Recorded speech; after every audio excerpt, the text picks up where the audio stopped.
Mia James had endured weeks of Dylan Mason's harassment at Brookdale High. The bully saw just another quiet black transfer student, someone who had learned to keep her head down and take whatever powerful boys like him dished out. Then one afternoon in the parking lot, Dylan decided words were not enough anymore. The slap echoed across the asphalt, followed by his smug laughter and the cheers of his friends. What Dylan could not see beneath Mia's careful silence was 8 years of Muay Thai training, fists turned into weapons by her Marine father, who had taught her to defend herself. Dylan thought she was weak. He was wrong. And Mia James was about to teach him exactly what happened when predators fatally underestimated their prey. Before we go any further, comment where in the world you are watching from and make sure to subscribe, because tomorrow's story is one you do not want to miss. Mia James pushed through the glass doors of Brookdale High School, her backpack slung over one shoulder. The hallways stretched before her like a maze of polished floors and lockers painted in school colors she did not recognize yet. Students clustered in their familiar groups, glancing at her with the casual curiosity reserved for new faces. "You lost, sweetheart." Mia turned toward the voice. A tall boy with sandy hair and a lacrosse jersey leaned against a bank of lockers, flanked by 3 other boys who wore the same easy confidence that came with being at the top of the social food chain. "Just finding my way around," Mia said, her voice steady. "Dylan Mason." He pushed off from the lockers and extended his hand. "Captain of the lacrosse team. I make it my business to welcome new students, especially ones as exotic as you."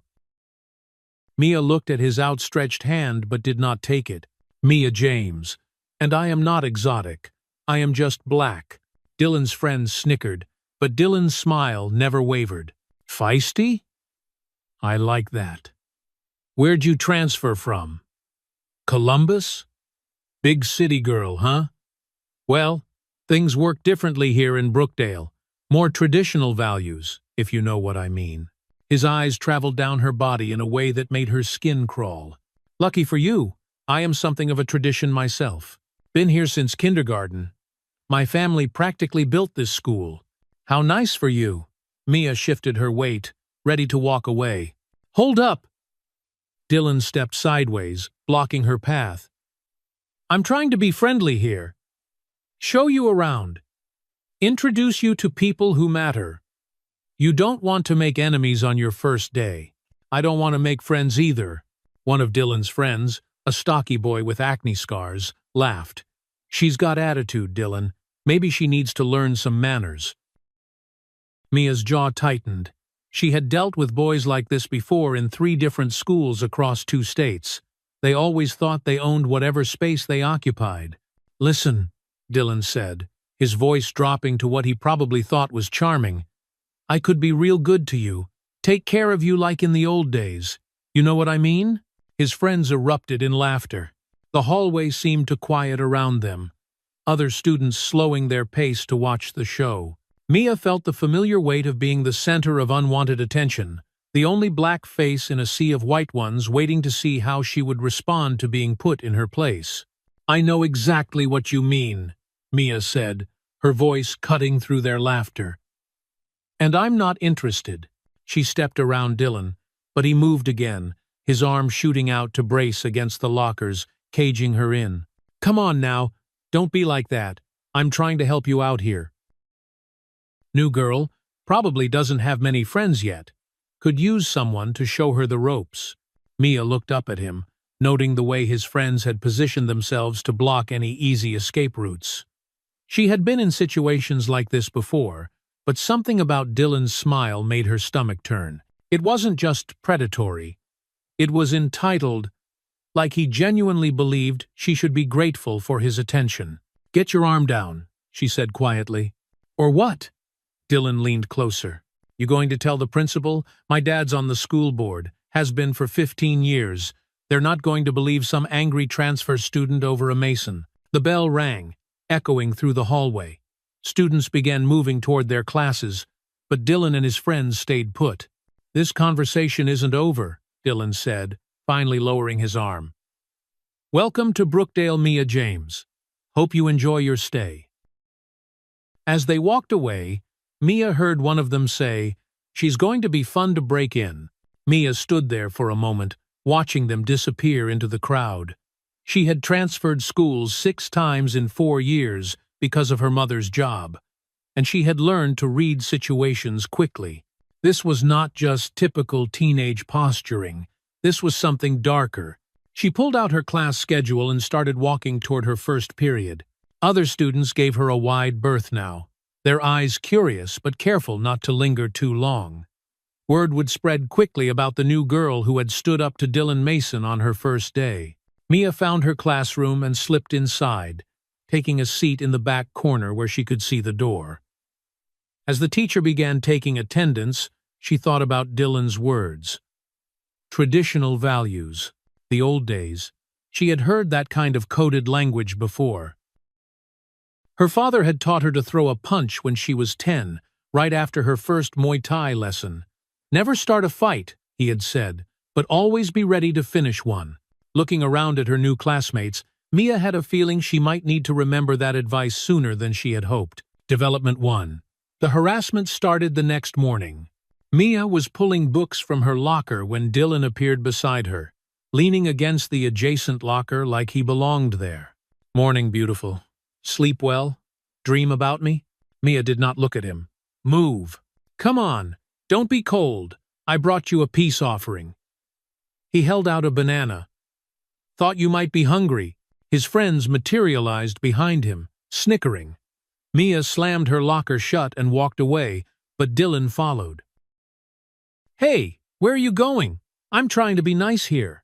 Mia kept walking, but Dylan stepped sideways, blocking her path to first period. Students in the hallway slowed, sensing drama. You know, most girls would be grateful for the attention. Dylan Mason doesn't just talk to anybody. "Lucky me," Mia muttered, trying to step around him again.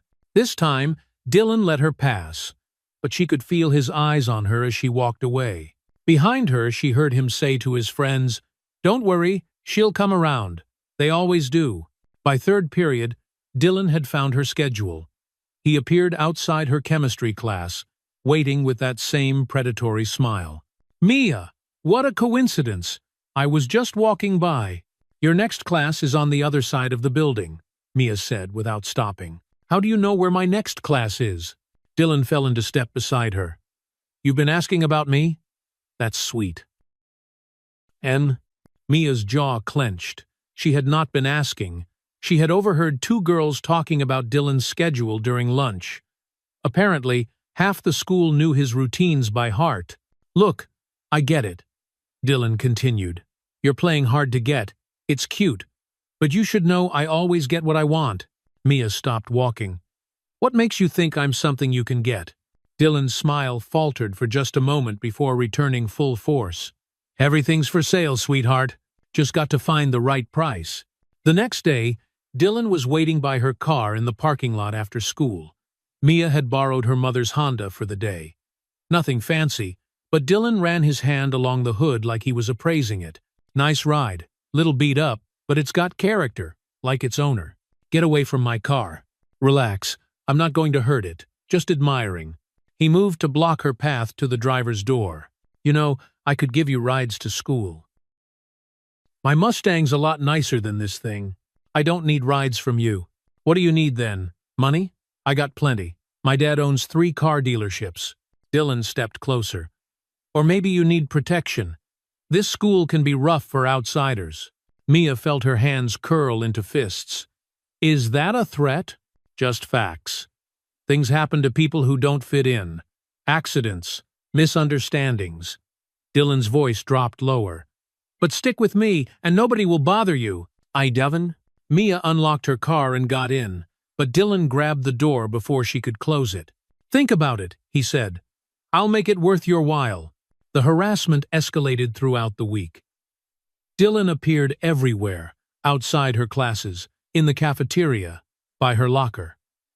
His comments became more explicit, his accidental touches more frequent. He would brush against her in the hallway, put his hand on her lower back when talking to her, stand too close when she was at her locker. Mia tried going to the guidance counselor first. "Mrs. Patterson, I need to report a problem with another student. The counselor, a tired-looking woman in her 50s, barely looked up from her paperwork. What kind of problem? A student named Dylan Mason has been following me, making inappropriate comments, touching me when I tell him not to. Mrs. Patterson's pen stopped moving. Dylan Mason, are you sure you're not misinterpreting friendly behavior? Dylan's a good kid. Star athlete, honor roll, comes from a good family. He told me he could be my master, like in the old days. He follows me to my car. He touches me when I tell him not to. Well, Mrs. Patterson set down her pen and looked at Mia for the first time. Sometimes when we're new to a place, we can misread social cues. Boys here might be more forward than what you're used to. It's probably just his way of being welcoming. Mia stared at her. Welcoming? I suggest you try to be more open-minded. Give Dylan a chance. He's really quite nice once you get to know him. Mia left the office feeling sick.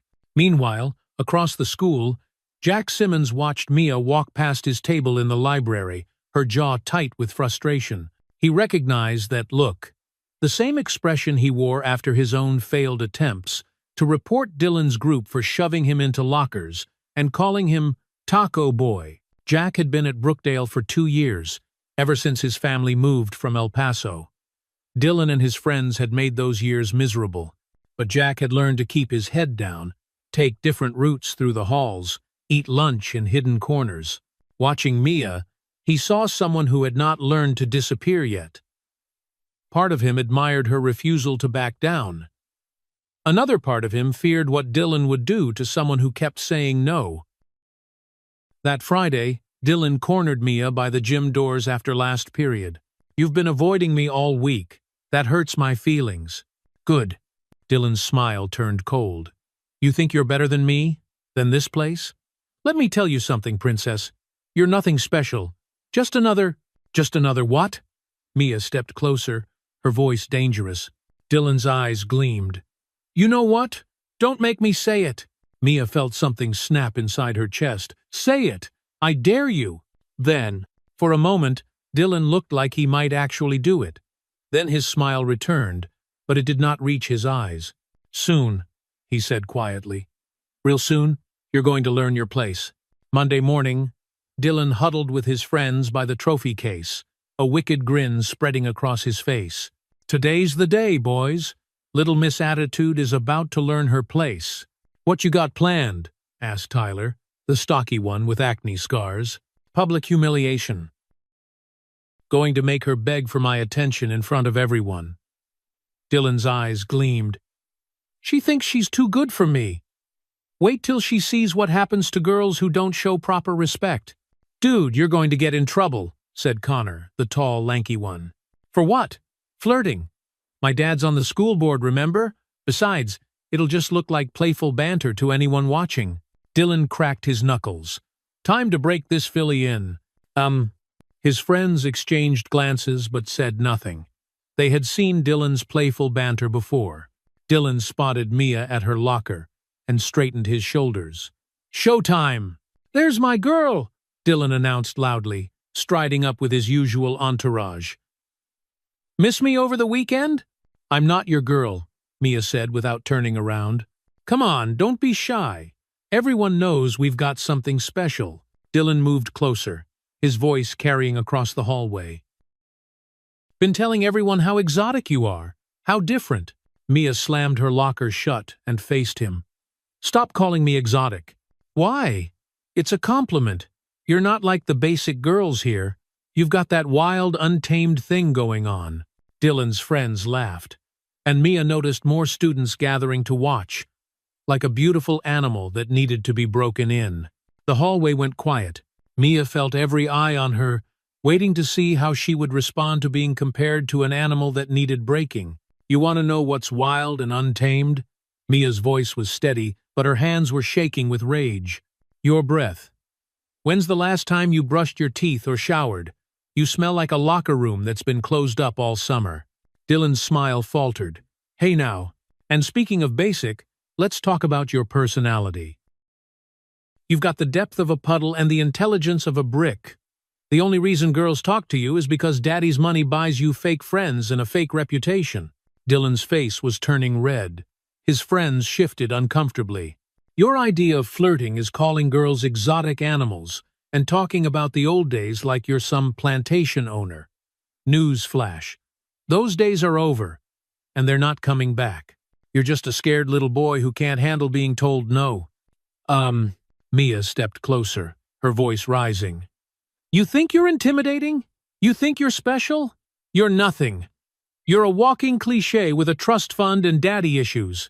The most interesting thing about you is your car, and that's only because someone else designed it. The crowd had grown larger, phones coming out to record. Dylan's face was now crimson. And one more thing, Mia said, her voice cutting through the silence. I wouldn't date you if you were the last boy on Earth. I have standards, and you don't even register on the scale. Dylan stood there for a moment, his mouth opening and closing like a fish. The laughter from earlier had died completely. Students were looking at him with expressions ranging from shock to barely concealed amusement. Dylan felt the humiliation burning through his chest like acid. This was not how it was supposed to go. She was supposed to break, not fight back. His friends were staring at him, waiting to see what he would do. You think you're funny? Dylan forced a laugh that sounded more like a bark. You think this is over? You just made the biggest mistake of your life. Mia turned to walk away, but Dylan's voice followed her. Nobody talks to me like that. Nobody. The rest of the day, Dylan seethed. Every whisper in the hallway felt like mockery. Every glance felt like judgment. By lunch, the video of Mia's verbal destruction had spread through the school like wildfire. She got you good, man, Tyler said, trying to lighten the mood. But hey, at least, shut up, Dylan snapped. Just shut up! Dylan barely heard his afternoon classes. All he could think about was Mia's voice cutting through him like a blade. The way students had looked at him afterward, the way some had actually smiled. By the time school ended, Dylan's humiliation had curdled into rage. We're going to fix this, he told his friends as they headed to the parking lot. All of us. She wants to play tough. Let's see how tough she really is. Mia was walking to her car when they caught up with her. Going somewhere? Dylan asked. We're not done talking. Yes, we are. Mia kept walking toward her car. No, we're not. Dylan grabbed her arm and spun her around. You embarrassed me in front of the whole school, made me look like a fool. You didn't need my help with that. Dylan's grip tightened. You think you're so smart, so tough? Let me show you what happens to girls who don't know their place. Mia looked down at his hand on her arm, then back up at his face. Let go of me. Or what? Dylan laughed, but there was no humor in it. You're going to learn some respect. His hand shot out and slapped her rear hard enough that the sound echoed across the parking lot. His friends burst into laughter, and Dylan grinned, feeling like he had finally regained control. There we go. Much better. For a moment, everything was still. Dylan was smiling. His friends were laughing, and a few students who had been heading to their cars had stopped to watch. Mia stood frozen for a heartbeat. Then she turned around slowly, and something in her expression made Dylan's smile waver. Big mistake, she said quietly. Dylan opened his mouth to respond, but Mia's right hook caught him square in the jaw before he could speak. The crack of impact was audible 20 feet away. Dylan's eyes rolled back, and he crumpled to the asphalt like a sack of wet concrete. His friends stared in shock for half a second before rushing forward. Tyler swung first, but Mia ducked under his punch and drove her knee into his solar plexus. He doubled over, gasping. Connor grabbed for her arms, trying to restrain her. Mia spun out of his grip and caught him with an elbow to the ribs that sent him staggering backward. The third friend, Brad, smaller but quicker, managed to land a glancing blow to her shoulder before Mia's roundhouse kick caught him in the stomach and dropped him to his knees. The whole fight lasted less than 30 seconds. Mia stood over Dylan's unconscious form, her chest heaving. Around the parking lot, students had their phones out recording everything. Some were cheering, others looked terrified. Mia James. Security guards were running toward them, radios crackling. Mia didn't resist as they grabbed her arms, but she kept her eyes on Dylan's motionless body. "Someone call an ambulance!" one of the guards shouted. As they led Mia away, she heard another student say, "Holy crap, did you see that?" She destroyed them. Dylan was starting to stir, blood trickling from his mouth. His friends were slowly getting to their feet, clutching their injuries. The war had officially begun. Principal Adams's office felt like a courtroom. Mia sat in the hard plastic chair, her mother beside her, while Adams shuffled through papers with the urgency of someone trying to avoid eye contact. 5 days suspension, Adams announced without looking up. Mia initiated physical violence against 4 students, resulting in 1 concussion and multiple injuries. Frankly, she's lucky the police aren't involved. What about what they did to her? Mia's mother, Lisa James, leaned forward in her chair. "That boy put his hands on my daughter inappropriately. According to witness statements, Dylan was simply talking to Mia when she became violent." Adams finally looked up, his expression carefully neutral. "There's no evidence of inappropriate contact. There's video of him slapping her behind." Lisa's voice was rising. "Multiple students recorded it. I've reviewed the footage. It shows Mia striking Dylan without provocation." Mia stared at him. "Without provocation?" "The video I was shown begins with me throwing the first punch. Whatever happened before that is hearsay." Lisa stood up. "This is unbelievable. So Dylan gets no punishment at all?" "Dylan and his friends were victims of an unprovoked attack. They're receiving medical attention and counseling support." Adams's tone suggested the meeting was over. "Mia will serve her suspension starting tomorrow. When she returns, any further incidents will result in expulsion and possible criminal charges." In the hallway outside the office, Mia's hands were shaking with rage. "They edited the video, cut out everything before I hit him." "I know, baby." Lisa put her arm around her daughter. "We'll figure this out." That evening, Mia sat at the kitchen table, staring at her untouched dinner while her parents talked in hushed voices by the sink. Her father, Michael James, had been silent since Lisa explained what happened at school. Finally, Michael sat down across from Mia. "Tell me exactly what happened. Every detail." Mia recounted the weeks of harassment, Dylan's escalating behavior, the useless meeting with the counselor, and finally the parking lot confrontation. Michael listened without interrupting, his jaw getting tighter with each detail. "You did the right thing," he said quietly when she finished. "Michael," Lisa warned from the kitchen. "No, Lisa, she did exactly what she should have done." Michael looked at Mia directly. "When someone puts their hands on you like that, after you've told them to stop, you have every right to defend yourself. But I'm the one who got suspended because the system protects boys like Dylan. Always has." "Oh." Michael's voice carried the weight of his own experiences. "But here's what they don't understand. You didn't just defend yourself. You sent a message to every other predator in that school." Mia felt tears threatening. "It doesn't matter. Nothing changed. Everything changed. You just don't see it yet." Michael reached across the table and took her hand. "Your grandmother used to tell me, sometimes you have to fight the same battle twice before people understand you're serious. This isn't over, Mia. It's just getting started." "What do you mean?" "You showed them you can fight. Now you have to show them you won't stop fighting." Michael squeezed her hand. "But you can't do it alone. Find others who've been hurt by this boy. Build something bigger than just you." Meanwhile, across the school, Dylan sat in the nurse's office with an ice pack pressed to his jaw. His father, Richard Mason, stood beside him like a guard dog, cell phone pressed to his ear. "Yes, I understand the girl has been suspended," Richard was saying, "but 5 days isn't enough. My son could have been seriously injured." "What do you mean there's video? Dylan was the victim here." Dylan watched his father work, making calls to school board members, threatening legal action, leveraging years of political connections. Within an hour, the official video had been scrubbed from the school's servers, replaced with edited footage that made Mia look like an unprovoked attacker. "Don't worry, son," Richard said after hanging up. "This will all blow over, and that girl will think twice before messing with a Mason again." But Dylan wasn't thinking about Mia's punishment.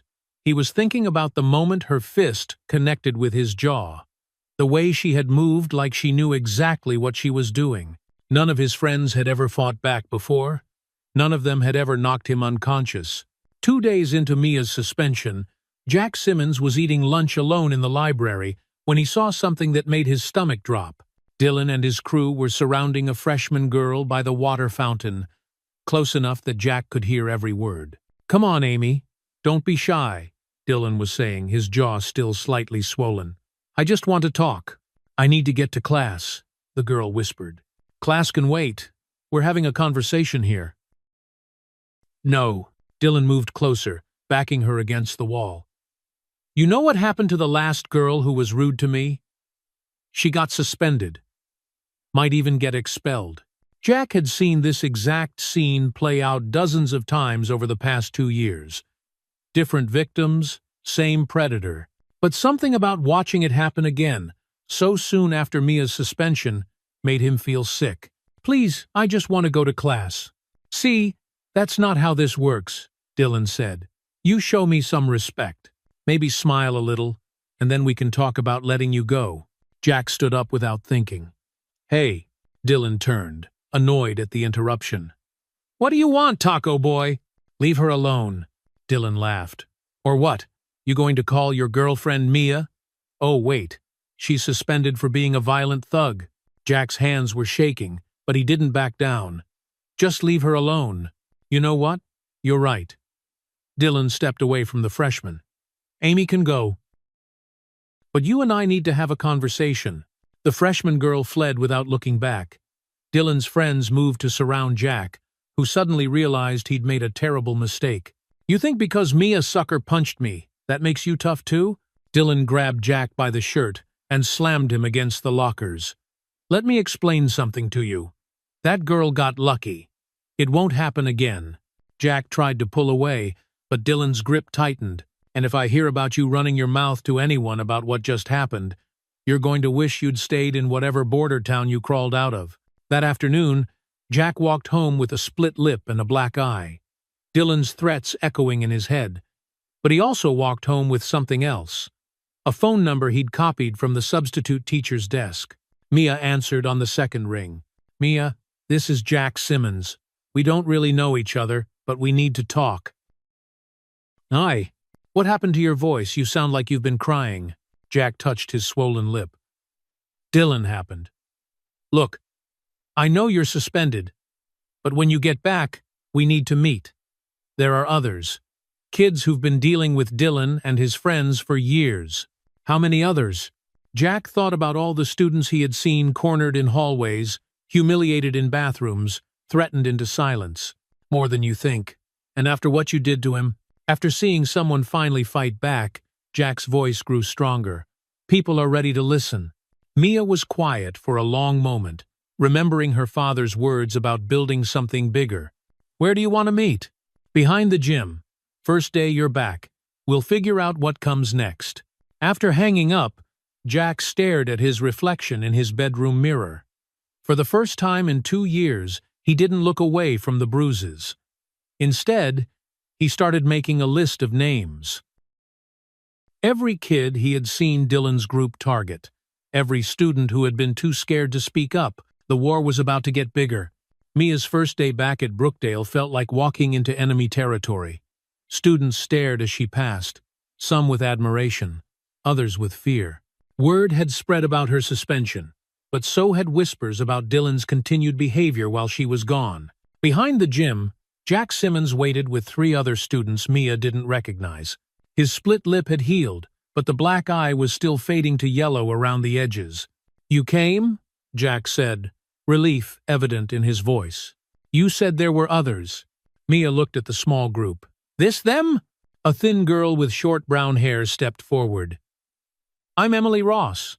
Dylan and his friends cornered me in the bathroom last month, called me names, threatened to flush my head in the toilet if I told anyone." "Michael West," said a tall, black sophomore. "They've been taking my lunch money since freshman year. Yesterday, they shoved me into the trophy case and told everyone I was trying to steal something." The third student, a pale boy with thick glasses, barely whispered his introduction. Brian Cruz. They make me do their homework. Mia felt her father's words echoing in her mind. Build something bigger than just you. How many others? She asked. Jack pulled out a folded piece of paper. I've been making a list. Kids who've been targeted, kids who've been threatened, kids who just keep their heads down because they're scared. He handed her the paper. There are at least 20 names here, and that's just the ones I know about. Mia unfolded the list and scanned the names. Some she recognized from classes. Others were complete strangers. They can't suspend all of us. That's what I was thinking, Jack said. But we need a plan. We can't just start throwing punches randomly. End quote. Emily spoke up, her voice stronger now. What if we don't throw the first punch? What if we just don't run away anymore? What do you mean? Brian asked. I mean, when they corner you, you stand your ground. When they try to intimidate you, you don't back down. When they put their hands on you. Emily looked at Mia. You defend yourself. Mia nodded slowly. My dad taught me some things. Basic self-defense. I could show you. You'd do that? Michael asked. Dylan's not going to stop. The school's not going to help us. So, we help ourselves. Mia folded the list and put it in her pocket. But everyone needs to understand. Once we start this, there's no going back. They're going to come at us harder. They're already coming at us, Jack said. At least this way we hit back. Mia looked at each of them in turn. Okay, we meet here every day after school. I'll teach you what I know. But remember, we're not starting fights. We're finishing them. Over the next 3 days, their group grew. Word spread quietly through the school's underground network of victims and outcasts. Students who had been suffering in silence began to find their way to the meetings behind the gym. Mia taught them basic blocks, how to break free from grabs, where to hit to cause maximum damage. She showed Emily how to use her speed to stay out of reach. She taught Michael how to use his height advantage. She helped Brian overcome his fear of physical contact. The most important thing, Mia told them on Thursday, is to not fight fair. They don't fight fair, so neither do we. You go for eyes, throat, knees, whatever it takes to get away safe. Jack watched her demonstrate a knee strike and realized Mia was becoming something more than just another victim who had fought back. She was becoming their leader. Meanwhile, Dylan had noticed the whispers. Students who used to scatter when they saw him coming were making eye contact now. Kids who had been easy targets were walking differently, standing straighter. Something's going on, he told Tyler as they stood by their lockers Friday afternoon. These losers are acting weird. Weird how? Like they're not scared anymore. That freshman girl, Emily, she didn't even flinch when I walked past her yesterday. Tyler shrugged. Maybe they're just getting used to you being back. But Dylan knew it was more than that. He'd built his reputation on fear, and fear was a delicate thing. Once people stopped being afraid, everything changed. We need to send a message, Dylan said. Remind everyone what happens when you don't show proper respect. What kind of message? Dylan's eyes scanned the hallway until they landed on Jack Simmons, who was walking toward the exit with purpose instead of his usual nervous shuffle. The kind that leaves a mark. 1. As the weekend approached, both sides prepared for what everyone could feel coming. Mia's group had grown to 15 students, all of them learning to fight, all of them ready to defend themselves and each other. Dylan's group had also grown, recruiting older students and even some graduates who still hung around the school. The battle lines were being drawn. Mia spent the weekend practicing combinations in her backyard, her father watching from the porch. You sure about this path? Michael asked during a break. Mia wiped sweat from her forehead and looked back at the house, where her mother was pacing by the kitchen window, worried sick about what was coming. No, Mia said honestly, but it's the only path that leads anywhere good. Monday morning couldn't come fast enough. Monday morning brought the first real test. Jack was walking to his locker when Dylan and Tyler cornered him by the stairwell, the same place they had ambushed him dozens of times before. But this time, Jack didn't look away. Well, Dylan said, stepping closer. Look who thinks he's tough now. I'm not looking for trouble. Jack said. But he didn't back down. Too bad. Trouble found you. Dylan shoved Jack hard against the concrete wall. I hear you've been talking to people, making lists. That true? Jack felt his heart pounding, but Mia's voice echoed in his head. Don't fight fair. Go for whatever it takes to get away safe. I don't know what you're talking about. Dylan grabbed Jack's shirt and pulled him forward, then slammed him back against the wall. Don't lie to me, Taco Boy. You and that psycho girl have been recruiting losers for your little club. Let go of me. Or what? Dylan laughed. You going to call your…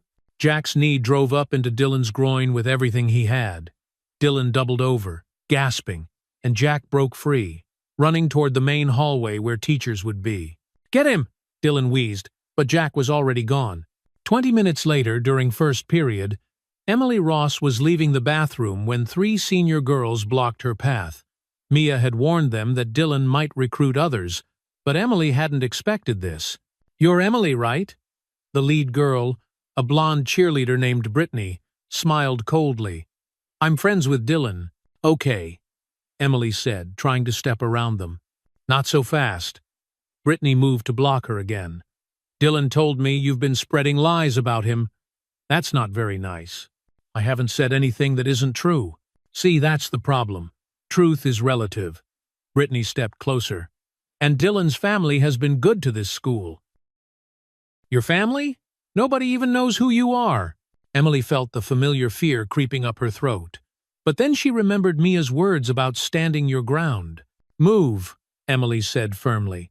Excuse me, I said move. I need to get to class. Brittany's smile disappeared. You little… Emily didn't wait for her to finish. She pushed past Brittany with enough force to send the cheerleader stumbling backward into the sink. You're going to regret this, Brittany called as Emily walked away. By lunch, word had spread about both incidents. Mia sat with her growing group in a corner of the cafeteria, watching Dylan's table across the room. They're recruiting, Michael said quietly. I saw Dylan talking to some of the football players during PE. How many? Mia asked. Maybe 6 or 7. Big guys? Brian looked terrified. What if they come after us all at once? Then we stick together, Mia said. Nobody walks alone. Buddy system everywhere. Across the cafeteria, Dylan was indeed building his own army. His jaw still ached from Jack's knee, and the humiliation burned worse than the physical pain. I want them isolated, Dylan told the football players he had recruited. Pick them off one by one. Show the rest of the school what happens when you mess with us. What about the girl? Asked Chad, a senior linebacker, the one who started all this. Dylan's eyes found Mia across the room. She was sitting with her back to the wall, positioned so she could see the entire cafeteria. Smart. Save her for last. Let her watch her little army fall apart first.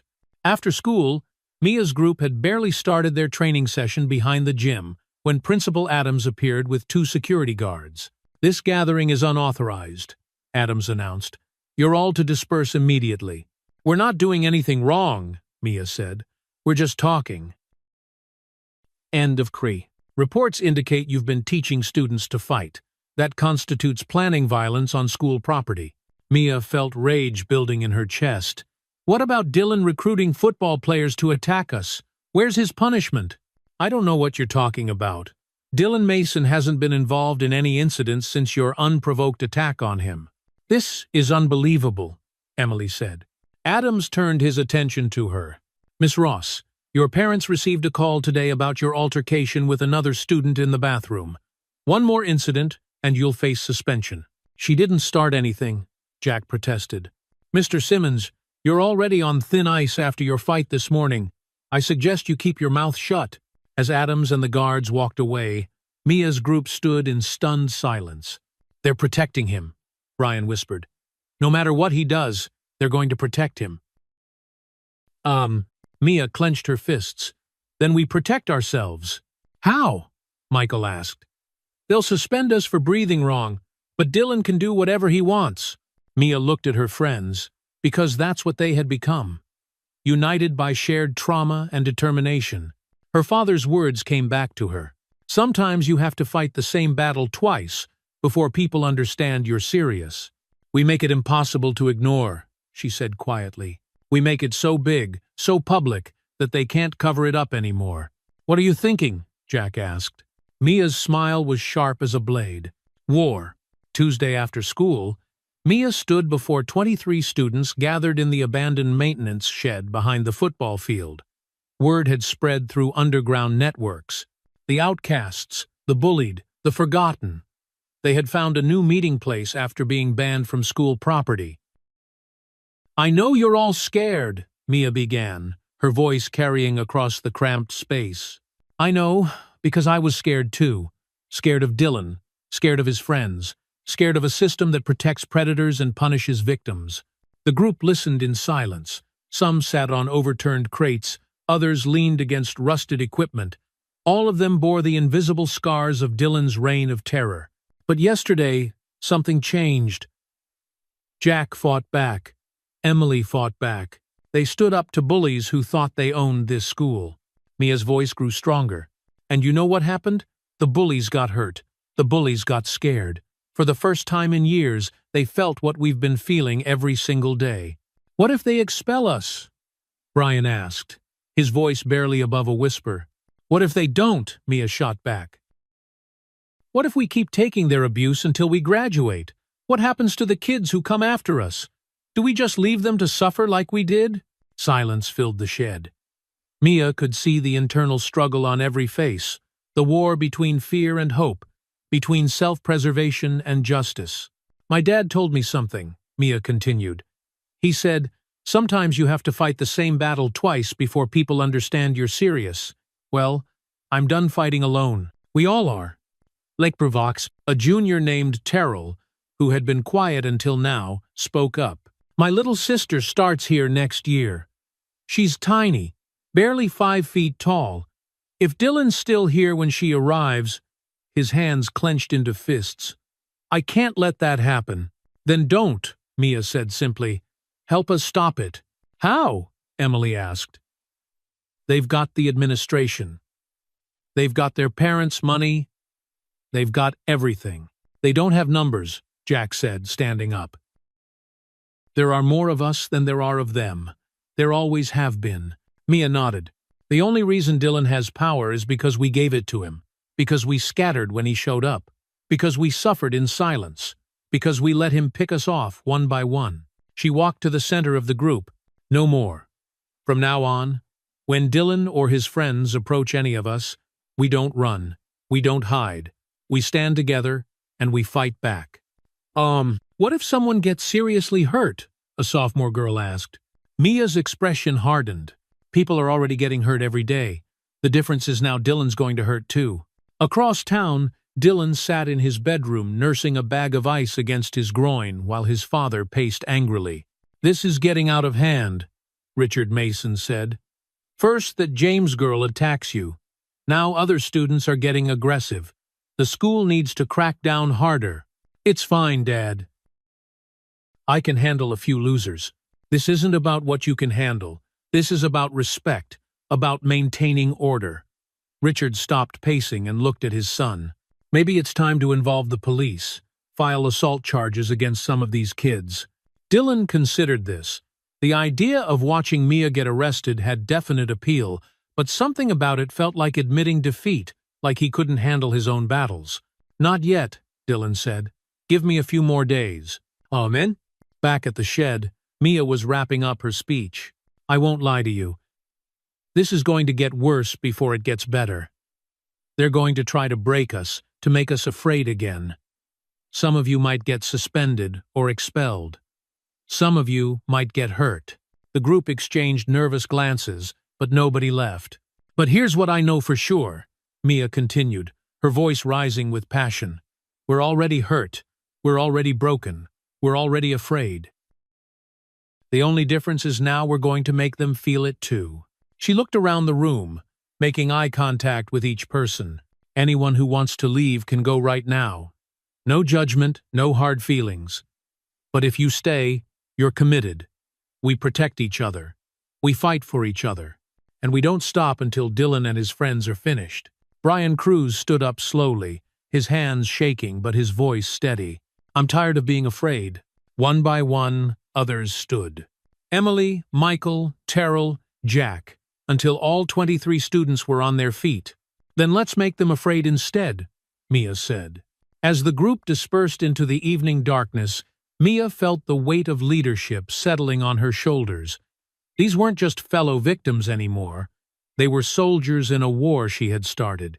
And wars, she was beginning to understand, always had casualties. The question was whether she could live with the ones that were coming. Wednesday morning erupted into chaos. Dylan's football recruits struck first, cornering Brian Cruz in the bathroom before first period. But this time, Brian wasn't alone. Michael and 2 other students burst through the door just as the attack began. "Get off him!" Michael shouted, throwing himself at the nearest football player. The bathroom became a war zone. Fists flew, bodies slammed against tile walls, and the sound of fighting echoed through the hallways. Other students gathered outside, some filming, others running to get teachers. By the time security arrived, 3 football players were on the ground, and Brian was standing, bloody but victorious, supported by his friends. "What happened here?" demanded Mr. Walsh, the head of security. "They attacked us," Michael panted, wiping blood from his nose. "That's not what I saw," said Chad, the linebacker, struggling to his feet. "These kids jumped us for no reason." Within an hour, 5 of Mia's group were suspended. But word of their victory spread like wildfire. For the first time, Dylan's people had lost a fight. At lunch, Dylan's table was noticeably quieter. His remaining allies kept glancing around nervously, as if expecting another attack. "This is getting out of control," Tyler muttered, picking at his sandwich. "Maybe we should back off for a while." "Back off?" Dylan's voice was sharp enough to cut glass. "You want to let these losers think they can beat us? I'm just saying maybe what? Maybe we should let Mia James turn this whole school against us?" Dylan stood up abruptly, his chair scraping against the floor. "No way. Tonight, we end this." Meanwhile, Mia sat with her remaining group in the library, trying to process what had happened. 5 suspensions, Emily said quietly. Brian, Michael, Terrell, and 2 others gone. "But they won," Jack pointed out. "Dylan's football players got destroyed, and now they'll come back twice as hard," Mia said. She felt responsible for every bruise, every suspension, every escalation. "This is my fault." "No," said a new voice. Mia turned to see Sarah Kim, a quiet junior she barely knew. "This is Dylan's fault. It's always been Dylan's fault."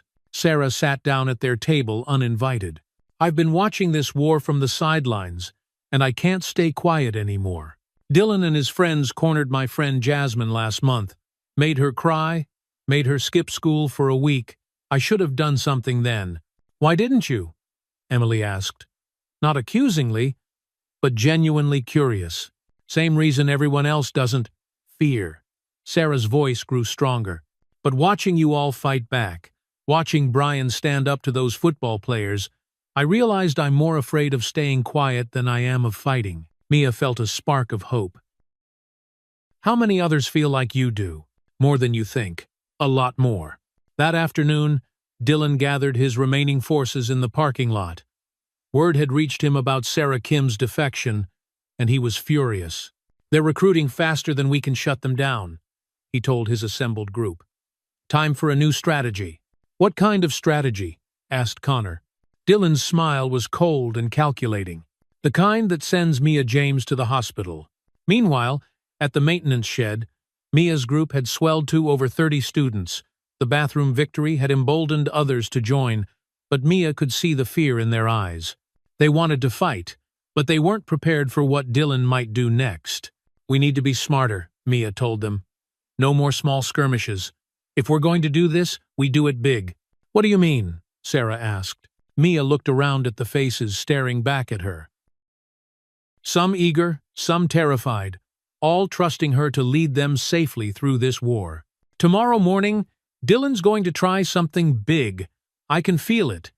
So, we'll be ready for him." Mia's voice carried the weight of command. "All of us together in the main hallway where everyone can see." "You want us to fight in front of the whole school?" Brian's replacement, a sophomore named Alex, looked pale. "I want us to win in front of the whole school," Mia corrected. "I want every student, every teacher, every administrator to see that Dylan Mason doesn't run Brookdale High anymore." Jack stepped forward. "What if they bring weapons?" Mia's expression darkened. "Then we better make sure we're ready for anything." As the meeting broke up, Mia felt the familiar weight of responsibility pressing down on her. Tomorrow would either end Dylan's reign of terror or destroy everything she'd built. Either way, there would be no going back. Later that night, Dylan made a phone call that would change everything. "Dad, I need to ask you a favor. It's about that James girl and her gang. Things have gotten complicated. The war was about to become something much bigger than a school fight, and Mia had no idea what was coming." Thursday morning arrived like a storm front. Mia reached school early, positioning herself and her core group in the main hallway before most students arrived. They'd agreed on a simple plan. Stay together. Don't start anything, but be ready for everything. By first period, the tension was electric. Students moved through the hallways in clusters, choosing sides with their feet. Mia's group had grown overnight to nearly 40 students, while Dylan's alliance had recruited graduates and older kids who had no business being on campus. At 9:30 a.m., during the passing period between first and second classes, everything exploded at once. It started when Dylan's football recruits cornered 3 freshmen who had been sitting with Mia's group at lunch. What should have been another isolated attack became the spark that lit the fuse. "Get off them!" Sarah Kim screamed from across the hallway. Suddenly, everyone was moving. Mia's people rushed to help the freshmen, while Dylan's allies moved to intercept them. Within seconds, the main hallway erupted into complete chaos. Bodies slammed into lockers, textbooks flew through the air, and the sound of fighting echoed off the walls.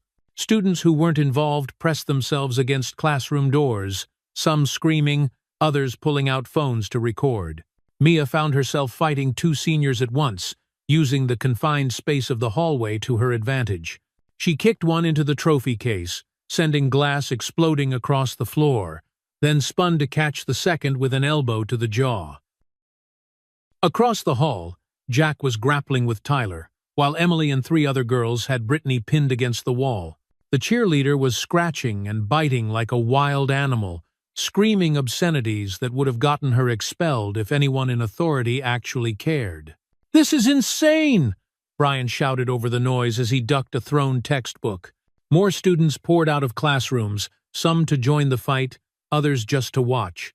The riot was spreading beyond the original combatants, as onlookers got pulled into the violence. Dylan appeared through the crowd, his face twisted with rage. "Mia, this ends now!"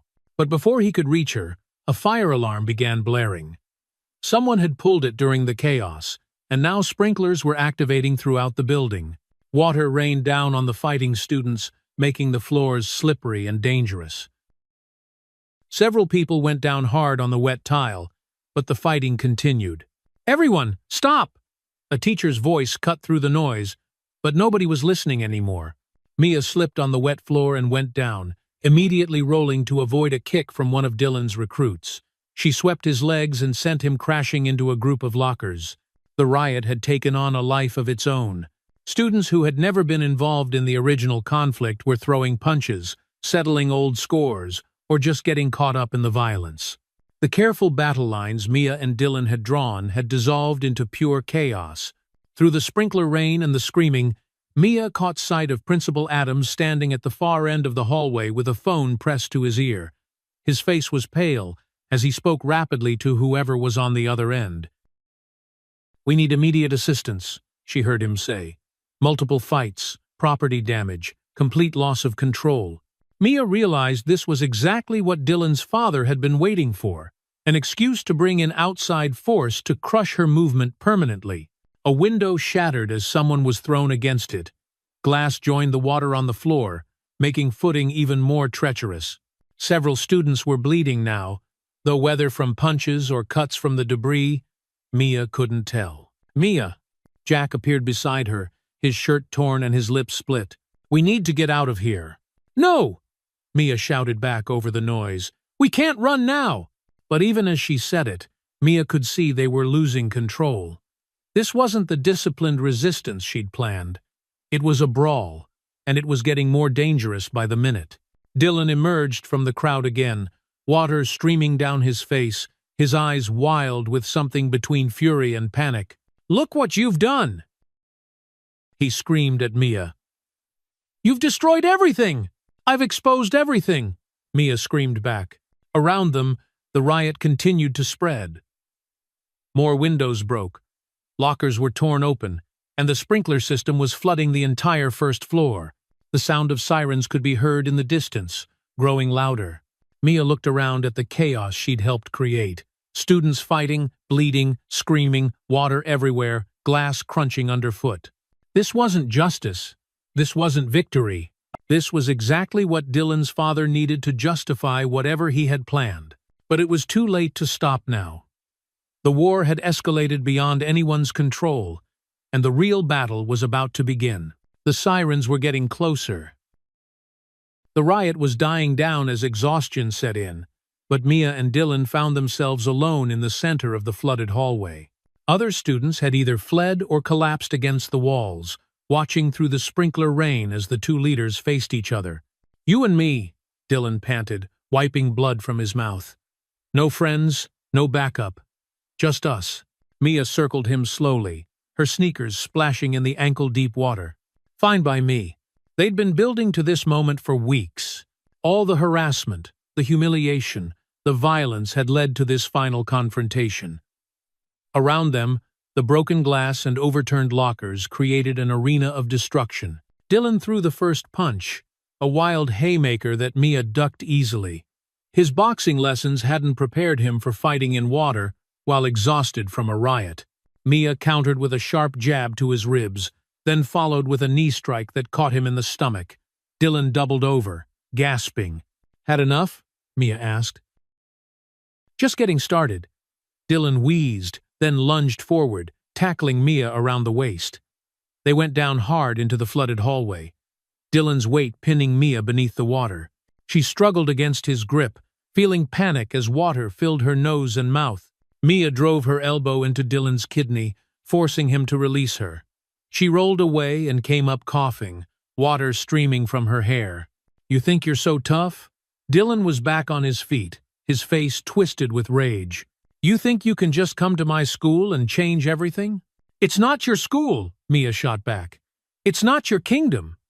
You're just another bully who's about to get what's coming to him." Dylan charged again, but this time Mia was ready. She sidestepped and used his momentum against him, sending him crashing into the lockers. The impact echoed through the hallway.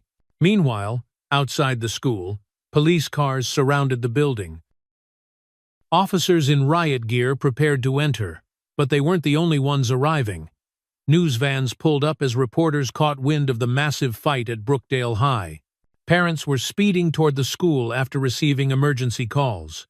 And among them, Richard Mason sat in his Mercedes, a satisfied smile on his face as he spoke into his phone.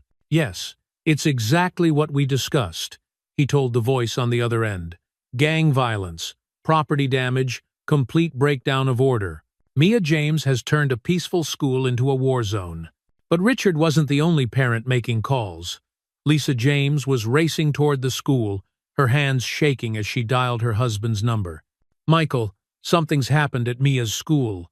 There's been a fight, a big one. The police are there. I'm on my way," came Michael's voice through the speaker. Back inside, Mia and Dylan continued their brutal fight. Dylan had landed several good hits, and Mia's left eye was swelling shut, but Dylan wasn't faring much better.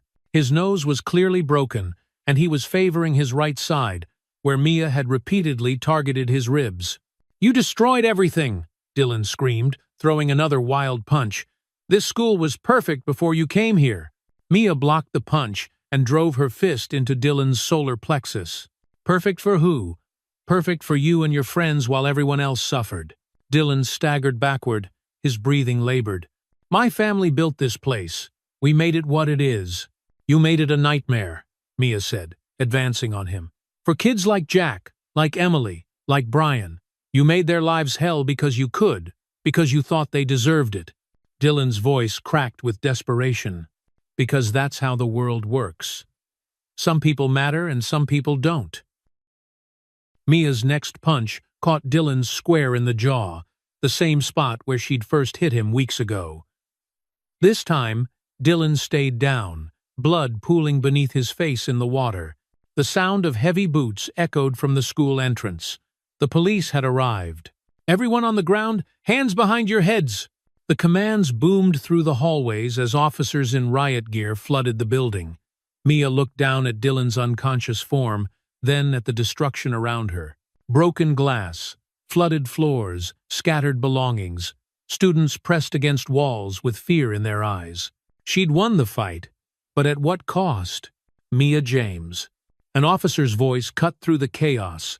"Step away from the victim and get on the ground now."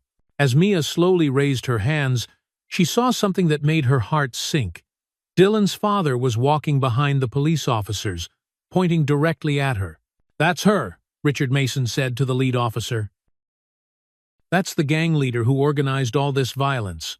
Mia realized she'd played right into their trap. The riot, the destruction, Dylan unconscious on the ground. It all painted her as the aggressor, the violent criminal who had terrorized a peaceful school. But as the handcuffs clicked around her wrists, Mia heard something that gave her hope. Student voices, dozens of them, all saying the same thing. She was defending herself. Dylan started it. He's been bullying people for years. The truth was finally coming out.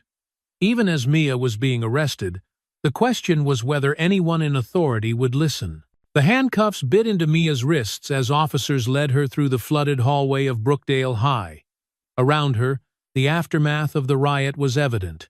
Broken glass crunched underfoot, water dripped from damaged ceiling tiles. And students pressed against classroom doors watched her perp walk with expressions ranging from shock to admiration. Mia, don't say anything." The voice cut through the chaos. Her father, Michael James, was pushing through the crowd of police officers and paramedics. "Don't answer any questions without a lawyer." "Sir, step back," an officer commanded, but Michael kept moving forward. "That's my daughter. I have a right to speak to my daughter." Mia turned her head, water still dripping from her hair, her left eye swollen nearly shut. "Dad, baby girl, look at me." Michael's voice was steady despite the chaos around them. "You did what you had to do. You hear me? You protected yourself and your friends." "She assaulted multiple students," Detective Reynolds interjected, consulting his notes. "This looks like gang activity to me." "Gang activity?" Michael's voice rose dangerously. "My daughter defending herself from harassment is gang activity?" Behind them, Dylan was being loaded onto a stretcher, still unconscious. Richard Mason walked beside the paramedics, his expensive suit somehow untouched by the chaos. "Officer," Richard called out, "I want to press full charges. Assault, battery, inciting a riot. That girl is a menace." Michael turned toward Richard, his fists clenched. "Your son put his hands on my daughter. He's been harassing her for weeks." "That's not what the witnesses say," Richard replied smoothly. "All I see is your daughter standing over my unconscious son." "Dad, it's okay," Mia said quietly. "I'm okay." Michael looked at his daughter, wet, bruised, handcuffed, but standing tall. In her eyes, he saw the same determination he'd taught her in their backyard training sessions.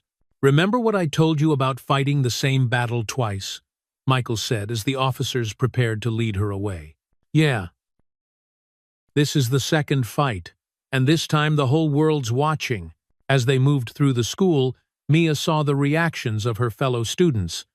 Some of Dylan's friends looked satisfied, whispering among themselves about her arrest.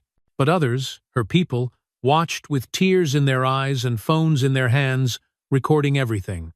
Jack Simmons broke free from a group of students and ran alongside her. "Mia, we got video of everything. The whole fight. Dylan throwing the first punch. All of it." "Kid, get back," an officer warned. "No, you don't understand," Jack persisted. "We have proof she was defending herself." "Jack, be careful," Mia called over her shoulder.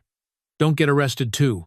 Emily Ross was crying as Mia passed, her phone held high to record. "We're going to fix this. Everyone's going to know the truth." Outside the school, news vans were already arriving. The story of a massive fight at a suburban high school was spreading fast, especially with cell phone videos hitting social media in real time. Mia's mother, Lisa, pushed through the crowd of reporters and onlookers. "Mia, baby, are you hurt?" "I'm fine, Mom," Mia called back, though her swollen eye told a different story. "This is harassment," Lisa shouted at the officers. "Where were you when her son was attacking my daughter?" Detective Reynolds paused at the police car. "Ma'am, your daughter initiated a riot that injured dozens of students and caused tens of thousands of dollars in damage. My daughter defended herself against a predator." Lisa's voice cracked with emotion. "She did what you should have done." She stopped him. As they reached the patrol car, Mia saw Principal Adams standing near the school entrance, talking rapidly into his phone. He caught her eye for a moment, and Mia saw something unexpected. Shame. "Mia James," Detective Reynolds read from his notes as he opened the car door.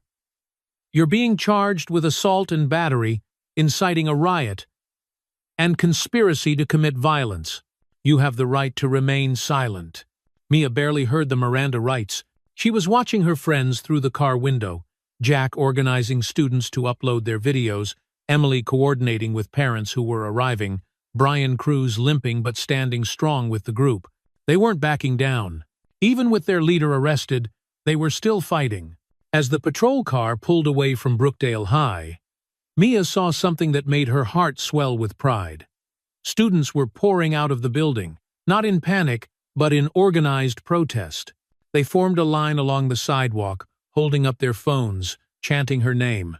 The war wasn't over. It was just getting started. Michael James watched his daughter disappear into the police car, then turned to face the news cameras that were multiplying by the minute. "My daughter is not a criminal," he said clearly, his voice carrying across the parking lot. "She's a hero who stood up to a system that protects bullies and punishes victims, and we're going to prove it." The battle lines were drawn, and the whole world was watching. The courthouse steps were packed with protesters. 3 weeks later, Mia sat in the defendant's chair, watching through the window as hundreds of students held signs reading, "Justice for Mia" and "Stop protecting bullies." The media attention had exploded beyond anything she'd imagined. "Your Honor," District Attorney Rachel White stood before Judge Morgan, her voice carrying the weight of authority. "Mia James organized and led a criminal conspiracy that resulted in a riot causing over $50,000 in property damage. She turned Brookdale High School into a battlefield." Mia's lawyer, a young public defender named Daniel Cruz, Brian's older brother who'd taken the case pro bono, rose to respond. "Your Honor, Mia James is not a criminal. She's a victim who was forced to defend herself when every adult authority figure failed her." Judge Morgan, a stern woman in her 60s, looked over her glasses at the packed courtroom. "This is highly irregular. I have never seen this level of public interest in a juvenile case." The prosecution began their case with Principal Adams, who took the stand looking uncomfortable in his rarely worn suit. "Principal Adams," D.A. Walsh began, "can you describe the defendant's behavior since transferring to Brookdale High?" Mia James was disruptive from day one. She showed no respect for authority and seemed determined to cause problems. Daniel Cruz stood for cross-examination. "Principal Adams, how many formal complaints did you receive about Dylan Mason's behavior toward other students?" Adams shifted uncomfortably. "I don't recall specific numbers." "Let me refresh your memory." Daniel held up a thick folder. 17 formal complaints over 2 years. What action did you take?" "The Mason family has been very supportive of our school. Sometimes complaints are exaggerated by attention-seeking students." A murmur of anger rippled through the courtroom. Mia watched several of Dylan's former victims lean forward in their seats. "So you believed Dylan Mason over multiple victims because his family donated money to the school?" "Objection," the prosecutor called. "Sustained," Judge Morgan said, but her expression suggested she'd heard enough. The real bombshell came when Daniel Cruz called Jack Simmons to the stand. Jack, 3 days ago, you discovered something on Dylan Mason's social media accounts. Can you tell the court what you found? Jack's hands shook slightly as he spoke. I found videos and posts that Dylan thought he'd deleted. They showed him planning attacks on students, bragging about harassment, and coordinating with his father to cover everything up. On the courtroom's display screen, a video began playing. It showed Dylan and his friends in Dylan's bedroom planning their final assault on Mia's group. "We'll make it look like she started everything," Dylan's voice echoed through the silent courtroom. "My dad's already talked to the cops. They'll arrest her and her gang, and everything goes back to normal." Gasps rippled through the audience. Richard Mason's face had gone pale in the front row, but the evidence wasn't finished. Jack had recovered months of deleted content. Dylan bragging about breaking in exotic girls, videos of him and his friends cornering students, even recordings of conversations with his father about using police connections to handle problems.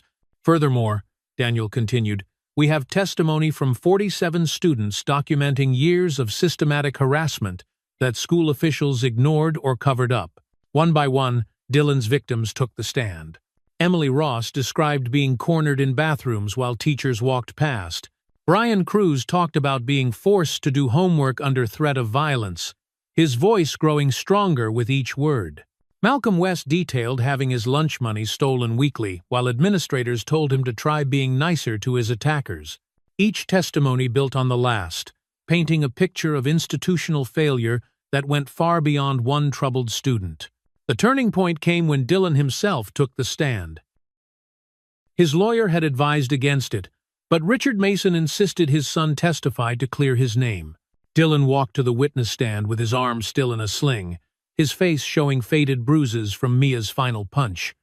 He'd clearly been coached, speaking carefully and avoiding eye contact with her. "Dylan," his lawyer began gently, "can you tell the court what happened the day of the fight? I was just trying to talk to Mia, to work things out peacefully. She'd been threatening me and my friends for weeks, organizing other students to attack us. And when I approached her that day, she immediately became violent, started throwing punches for no reason. I was just defending myself when she knocked me unconscious." The prosecutor smiled, confident in Dylan's performance.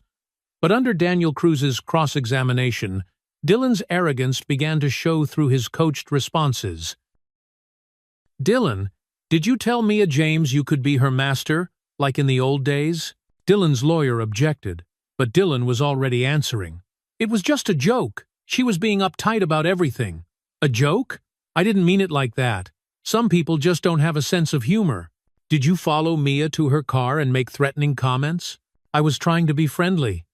She kept rejecting my attempts to be nice." "Oh, did you slap Mia James's behind in the school parking lot?" Dylan's lawyer objected again, but Dylan's temper was rising. "She needed to learn some respect. Girls like her think they can just—" "Girls like her?" Daniel interrupted. "What do you mean by that?" Dylan realized his mistake too late. "I mean, I just meant—" "You meant black girls, didn't you? You meant girls who don't submit to your harassment should be taught lessons." "That's not what I said." "Aye, but it's what you meant. Just like when you told your friends you were going to break in the exotic animal, correct?" Dylan's face flushed red. "You're twisting my words. These are your words, Dylan.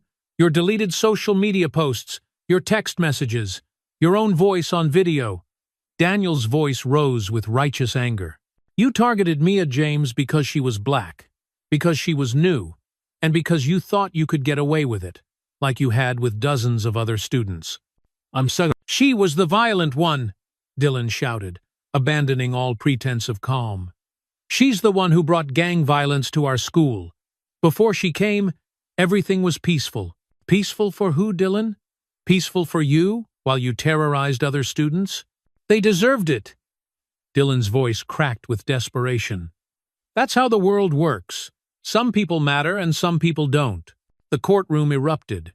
Judge Morgan slammed her gavel repeatedly, calling for order. But Dylan wasn't finished. "My family built this town. We made that school what it is. Some little gangbanger doesn't get to come in and destroy everything we worked for." Daniel Cruz let the words hang in the air. Dylan's true nature finally exposed for everyone to see. When order was restored, Judge Morgan's voice cut through the silence like a blade. "I've heard enough. After reviewing all evidence and testimony, it's clear that Mia James was defending herself against a pattern of harassment and assault that school officials not only ignored, but actively covered up." Her voice carried the weight of justice finally being served. "All charges against Mia James are dismissed." The courtroom exploded in cheers. Outside, the crowd of supporters erupted in celebration, their chants audible even through the courthouse walls. But Judge Morgan wasn't finished. "Furthermore, I'm ordering a full investigation into the handling of bullying complaints at Brookdale High School. Dylan Mason will face charges for assault, harassment, and conspiracy.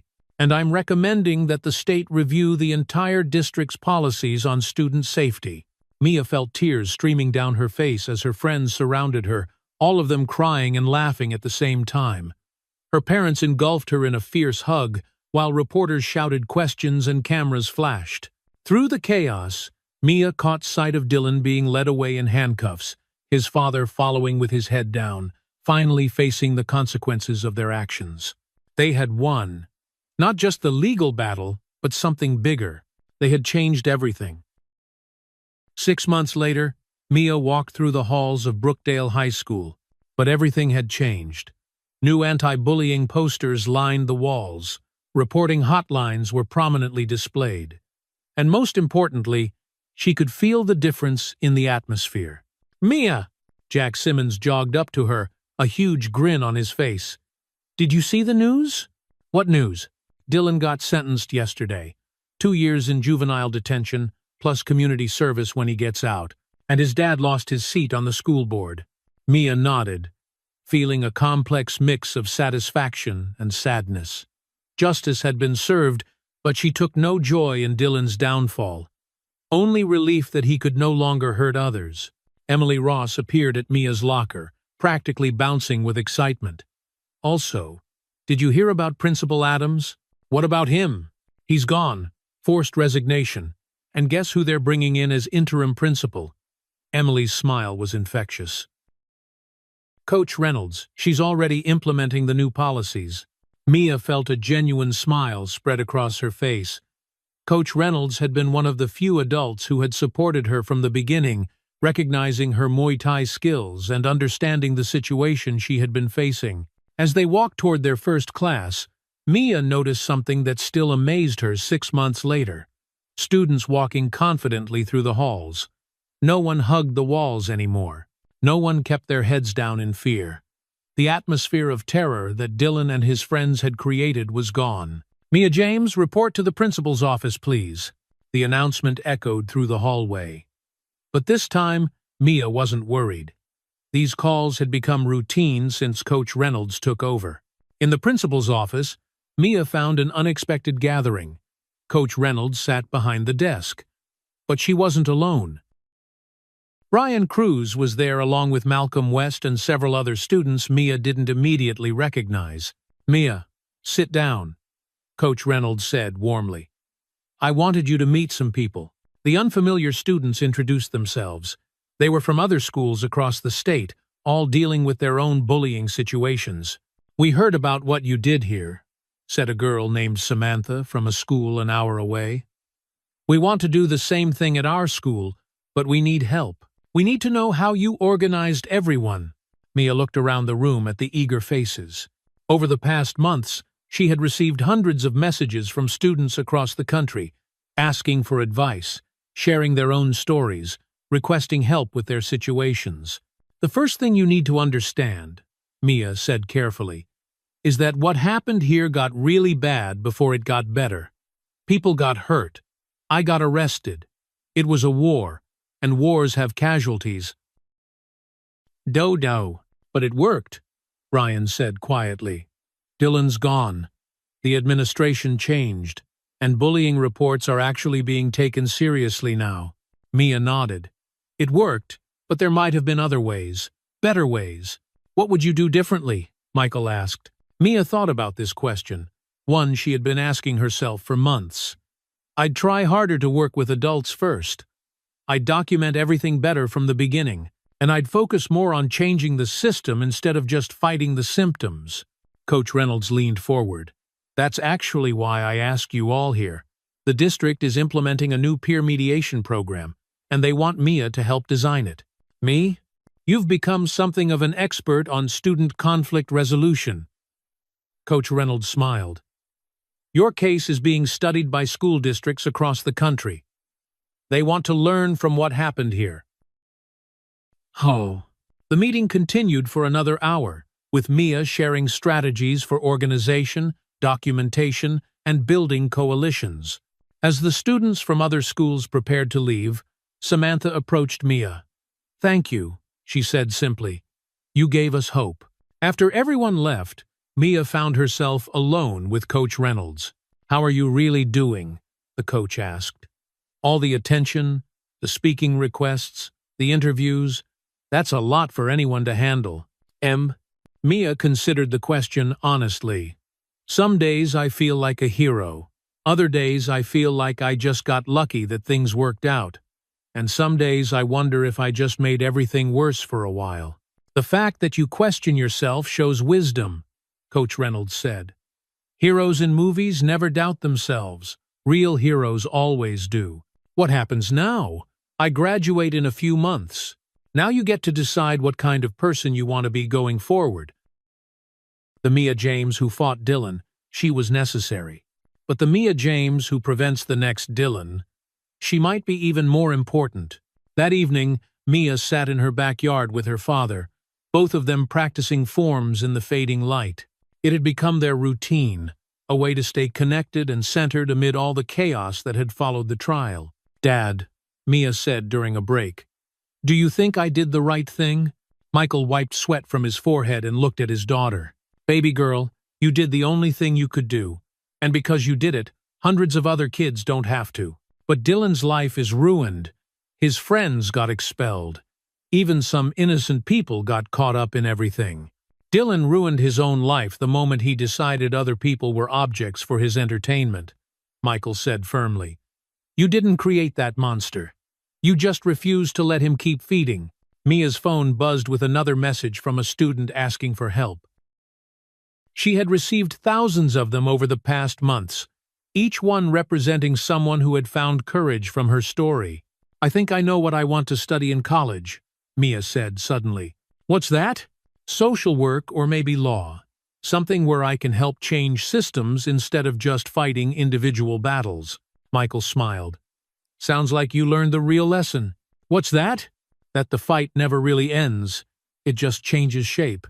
End of time. As summer approached, Mia found herself reflecting on everything that had changed.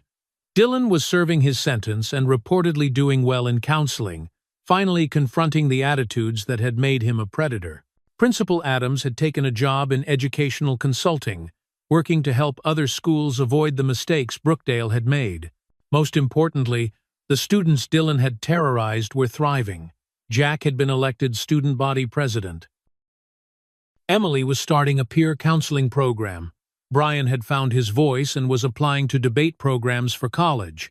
The ripple effects extended far beyond Brookdale. Mia's story had inspired policy changes in dozens of school districts. The Mia James Act was being debated in the state legislature, a bill requiring schools to have independent oversight for bullying complaints and real consequences for administrators who ignored them. On graduation day, Mia stood at the podium as valedictorian, looking out at her classmates and their families. "When I transferred to Brookdale High 8 months ago," she began, "I just wanted to finish school quietly and move on with my life. I never wanted to become the center of a movement or the face of student activism." She paused, seeing Jack and Emily in the audience, both grinning broadly.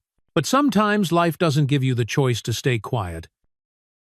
Sometimes the right thing to do is the hard thing, the scary thing, the thing that changes everything."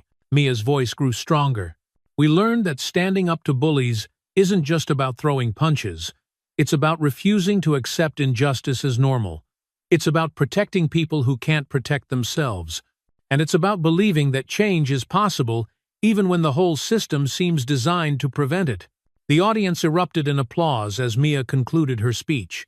In the crowd, she saw her parents beaming with pride, Coach Reynolds nodding approvingly, and dozens of students whose lives had been changed by the events of the past year. As Mia walked across the stage to receive her diploma, she thought about Dylan, hoping he was finding his own path to redemption. She thought about all the students who had contacted her for help and the responsibility she felt to continue fighting for them. But mostly she thought about the future, college, law school, and a lifetime of work to ensure that what happened at Brookdale would never happen again. The war was over, but the real work was just beginning. The summer air carried a quiet warmth as Mia James stepped off the stage, diploma in hand. The applause of her classmates still echoed in her ears, but now the sound faded into something more distant, more eternal. That night, long after the graduation banners had been taken down and the stadium lights switched off, Mia sat at her desk by the window. The house was silent, except for the hum of cicadas outside. On her phone, hundreds of unread messages blinked. Students from across the country, some even from overseas, had reached out. One message caught her eye. "Dear Mia, my name is Alana. I'm 14. At my school, the bullies run everything. Teachers look the other way, just like yours did. I saw your speech on YouTube. You don't know me, but it gave me hope. I thought maybe I'm not alone anymore." Mia stared at the words, her throat tightening. She remembered the fear that used to knot her own stomach, the way Dylan's shadow had stretched across her days. And now, here was another girl, living that same fear, but looking to Mia for strength. She set the phone down and turned to the shelf above her desk. There, carefully folded, was the blue sash she'd worn at graduation. Beside it, the worn training gloves her father had given her when she was 13. Two symbols of her journey. One of survival, one of discipline. Her father's voice returned to her from weeks earlier. The Mia who fought Dylan was necessary. But the Mia who prevents the next Dylan, she might be even more important. Mia opened her laptop. For the first time, she didn't just reply to a single message. She began to write something bigger, a guide, a letter, a blueprint for students like Alana. She titled it, "How We Fought Back and How You Can Too." As she typed, she imagined circles rippling outward from Brookdale High, touching schools, towns, and cities she might never see. She wrote not as a warrior who had won a battle, but as someone planting seeds for a generation to come.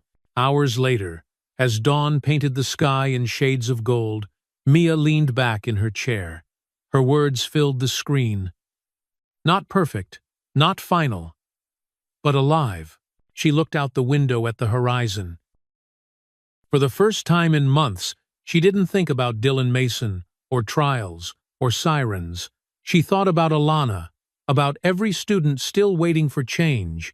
The war at Brookdale was over. But the echo of what had begun there, the courage, the defiance, the belief that silence was no longer an option, had only just begun to spread. And somewhere deep inside, Mia James knew her story was not ending. It was becoming a movement.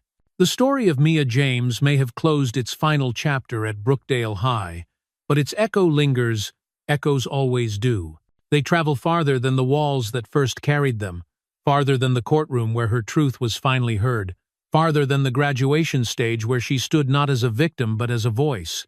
What Mia endured was never just about one bully, one school, or even one trial. It was about something far older and far more dangerous, the silence that allows cruelty to breathe. Dylan's power was not born solely of fists or status. It thrived because so many looked away, because adults who should have protected chose convenience over courage, because classmates convinced themselves that staying quiet was safer than standing up. And yet, the moment one voice broke that silence, everything shifted. Mia's resistance proved what history has shown again and again, that injustice feeds on compliance, and the simplest act of refusal can ignite a movement. She didn't choose to become a symbol. She only chose not to bow her head one more time. From that choice, ripples spread. They reached her friends, who discovered their own courage. They reached her community, which was forced to confront its own complicity. They reached students she would never meet, who found themselves whispering, "If she can stand, maybe I can too." The lesson is not that every fight ends in triumph, or that standing up guarantees safety. It doesn't. Mia's path was brutal. Bruises on her body, handcuffs on her wrists, fear in her parents' eyes.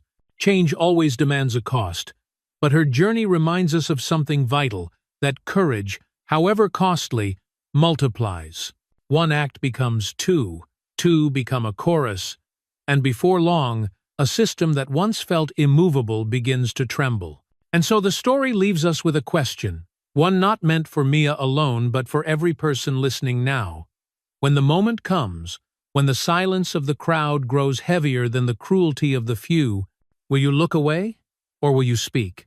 Because bullying is not confined to locker-lined hallways. It exists wherever power seeks to humiliate the vulnerable. It hides in workplaces, in neighborhoods, even in families. Each of us will face, at some point, a choice between protecting comfort or protecting truth. Mia's journey shows that truth may stagger, it may bleed, but when held long enough, it cannot be defeated. And here, perhaps, lies the deepest education this story offers. Schools can reform policies, governments can pass laws, communities can hold rallies, but none of it matters if individuals keep their heads down when cruelty walks in the room. Justice begins not with systems, but with people willing to say, "This is not right, and I will not pretend it is." That is the gift Mia leaves behind, not just the end of her fight, but a beginning for ours. Now, I turn to you, the listener, the witness. What part of her journey resonated with you most? Was it her refusal to stay silent, even when authority failed her? Was it the way her courage inspired others to step forward? Or was it the reminder that even flawed, ordinary people can bend the arc of their world a little closer toward justice? I invite you to share your thoughts, your reflections, even your own stories of standing or struggling to stand against injustice. Leave them in the comments, not as decoration, but as testimony. For in speaking, you may find someone who needed to hear your voice as much as Mia's friends once needed hers. And if you believe stories like this matter, stories that shine light where silence prefers the dark, then I ask you to join us. Subscribe to Raw Black Stories, not for numbers, but because together we keep the echo alive. Each story becomes a seed. Each voice becomes another link in a chain, strong enough to resist the weight of cruelty. The world does not change because a single Mia fights back. It changes because those who witness her story choose not to forget, choose not to remain bystanders, choose to carry the echo into their own lives. So let this be more than an ending. Let it be an invitation to remember, to speak, to act, because bullies thrive in silence. But silence is not destiny unless we allow it to be. And somewhere, right now, another Mia is waiting to see whether you will stay quiet or whether you will stand.